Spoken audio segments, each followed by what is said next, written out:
Годы, события, люди. Почетный горняк Трофим Бужак к столетию со дня рождения. Киргизия и Молдавия.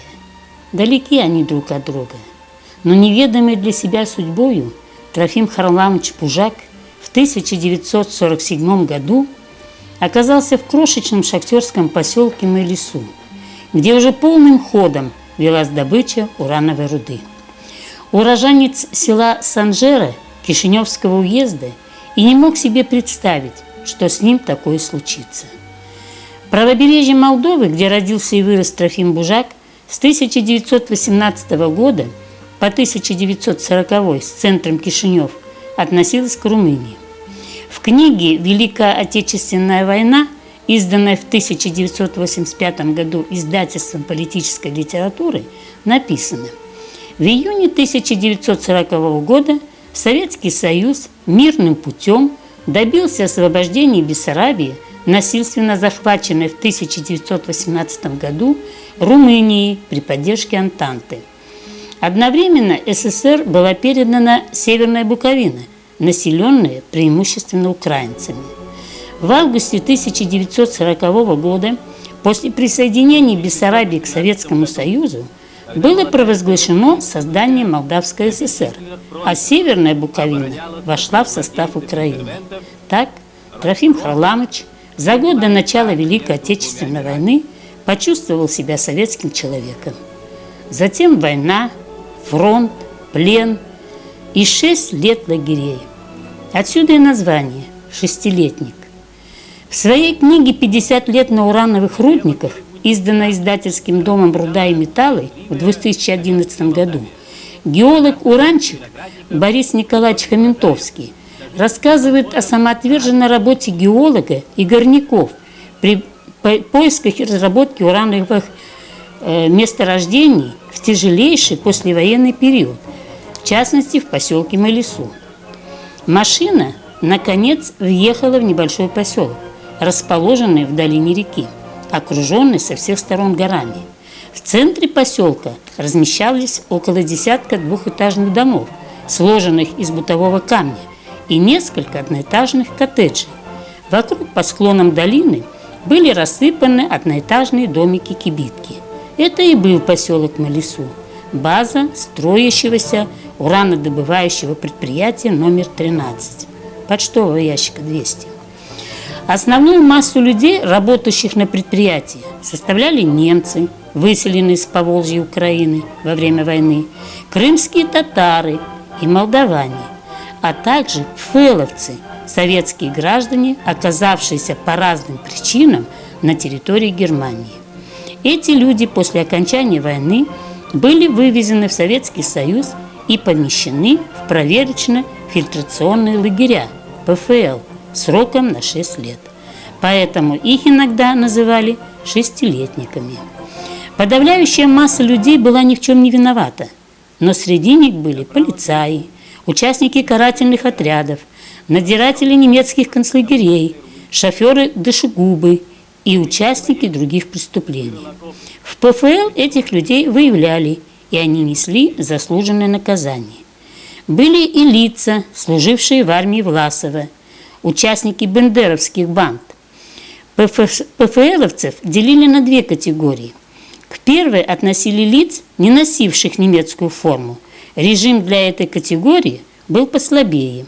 Ко второй категории относили тех, кто носил немецкую форму. Для них режим был более строгим. Руками спецпоселенцев и пфэловцев были созданы промышленные объекты предприятия, строился и поселок.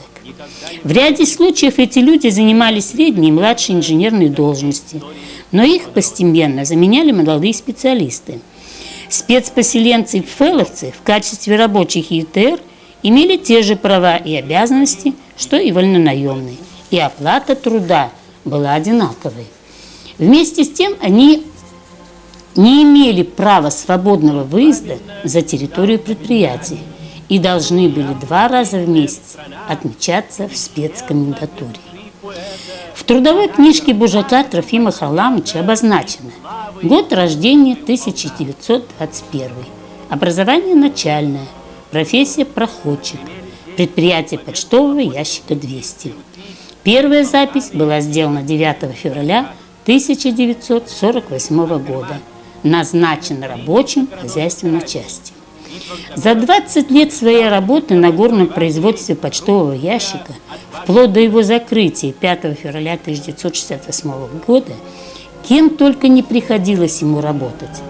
Подземный откатчик, подземный бурильщик, подземный проходчик, подземный крепильщик, контролер участка вентиляции, подземный забойщик, подземный путевой рабочий. 20 лет под землей не каждый выдержит, а он выдержал. И каждый рабочий день в шахте был сродни пребыванию на фронте. Выйдешь живым или останешься под завалом. Да и несчастных случаев на наших рудниках и 2 гидрометаллургических заводах «Тройки» и «Семерки» было немало. Один из случаев описывает Борис Николаевич Хаментовский в своей книге «50 лет на урановых рудниках».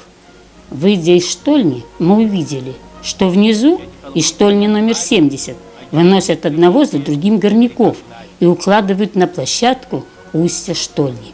Мы побежали вниз. Вынесли 5 человек, в том числе и горного мастера. Оказалось, что отравились взрывными газами в одном из остающих.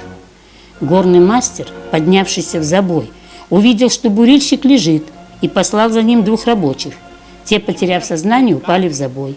Тогда, взяв с собой еще одного рабочего, горный мастер сумел вытащить всех пострадавших, а сам упал без сознания. Теперь все эти люди лежали перед нами на площадке штольни. К приезду скорой помощи удалось привести в чувство 4. Врач зафиксировал смерть бурильщика. Скорая помощь не забрала погибшего. Товарищи положили его на носилки, подняли на плечи и понесли вниз. Это была не первая и не последняя жертва горы. Главный инженер рудника Бородулин был тогда снят с работы и уехал с предприятием. Другой случай аварии в Малису описан в газете «Слово Кыргызстана». Опубликована была статья от 29 марта 2001 года «Атомная крепость без секретов». Автор этой статьи Ермолов.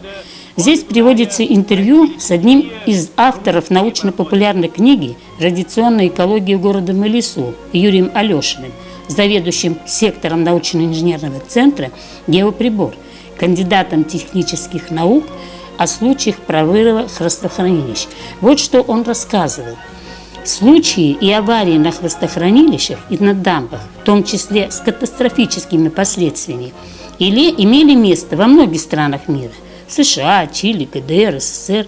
В Малису подобный прорыв произошел в 1958 году на хвостохранилище номер 7. В результате аварии около 600 тысяч кубометров радиоактивной пульпы было выброшено в одноименную реку и распространилось на десятки километров. Во время радиоактивного стеля были человеческие жертвы, разрушены промышленные и гражданские здания в пойме реки.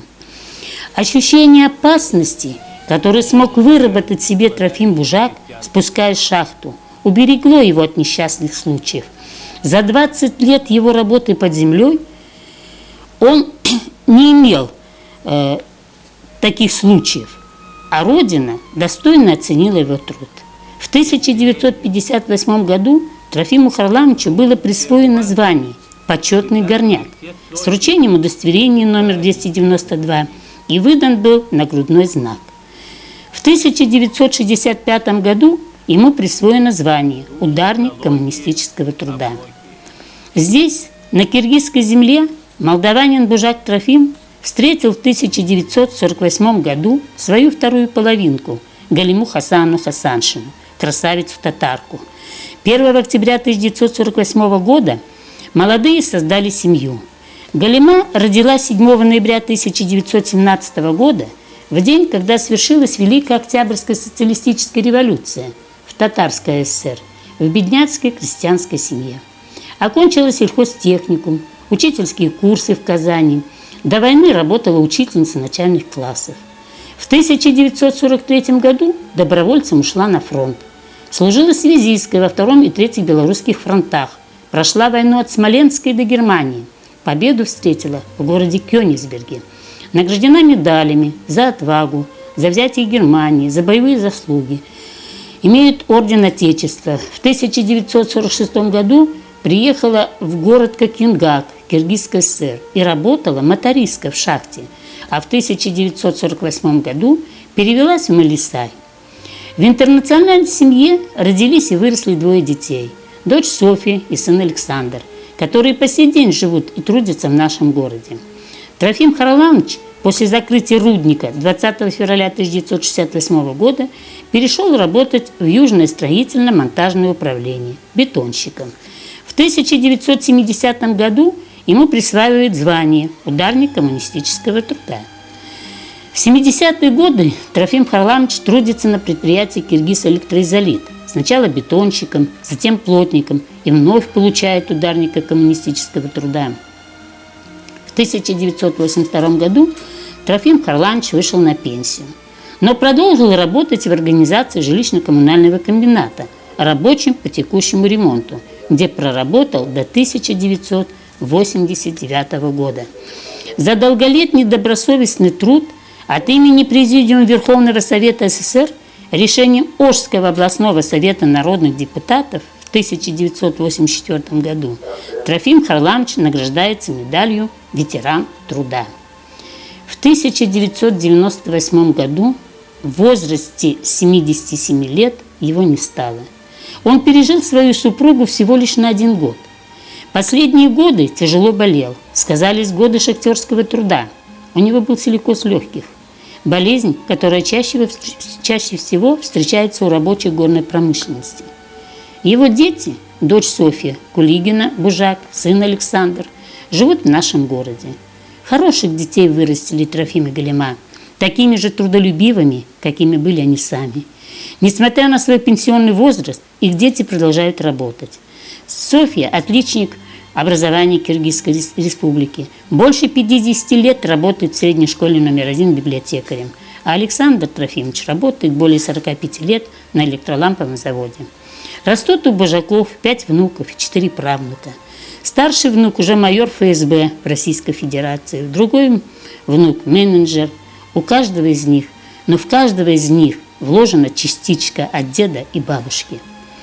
Светлая память людей, которые прошли свои жизненные дороги, оставив за собой долгие годы труда, будут жить вечно.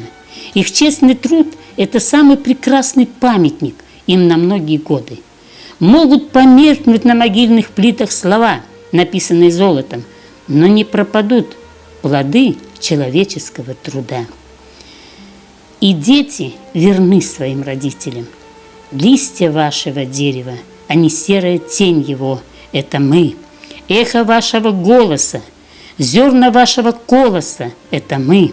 Сами вставшие взрослыми, вам клянемся мы веснами, светом собственных глаз и огнем над метелями, хлебом и колыбелями быть достойными вас.